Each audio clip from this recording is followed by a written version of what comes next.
I'm Joe Duffy, CEO of OffshoreInsiders.com, the premier stop for sports handicappers. On this, our first episode, I want to talk about an angle that comes into play in late season college basketball handicapping, and that is how to handicap bubble teams. Now, as a general rule of thumb, one of the stronger new angles that really comes into play this time of the year is actually going against the quote-unquote bubble teams when you're going with a team that is in a true spoiler situation. Now, first of all, let me define what we call a true spoiler situation. That is a team that has very little, if any, chance at making the NCAA tournament other than making some type of miracle run in their conference tournament, such as was in the ACC a couple years ago with NC State, Georgia in the SEC also a little bit more recently than that.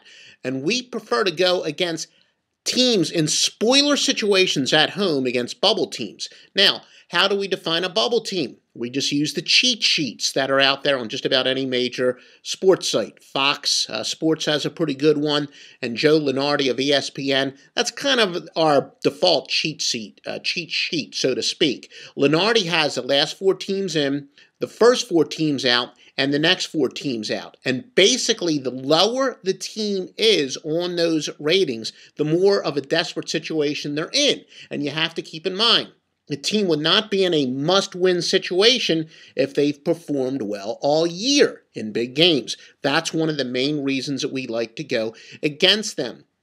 Now, when a team pretty much has the postseason clinch, such as a team that's at the top of one of the quote-unquote BCS conferences, we also generally like to go with them against the bubble teams, but this angle is especially prevalent, as we said, when the also-rans are hosting teams in must-win situations late in the regular season. Now, one of the other things that we do this time of the year is we more heavily weigh the recent performance.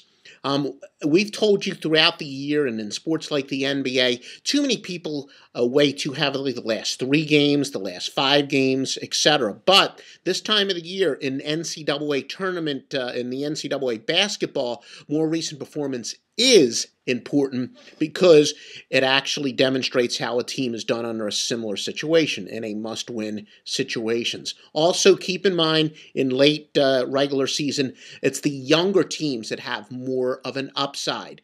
As we've said time and time again, experience can be overrated. Now, frankly, more so, these are traps to avoid than it is angles to exploit, as far as going against teams in must-win situations, because one of the biggest myths in sports handicapping is those people say, well, I like to go with such and such team because they're in a must-win situation. They need the game more. That is one of the single biggest square myths in all of sports. We're going to talk more on our next video about some of the other myths that are out there as far as conference tournaments in March Madness. All that and a lot more is coming up. For the best sports picks in the country, please visit us at OffshoreInsiders.com.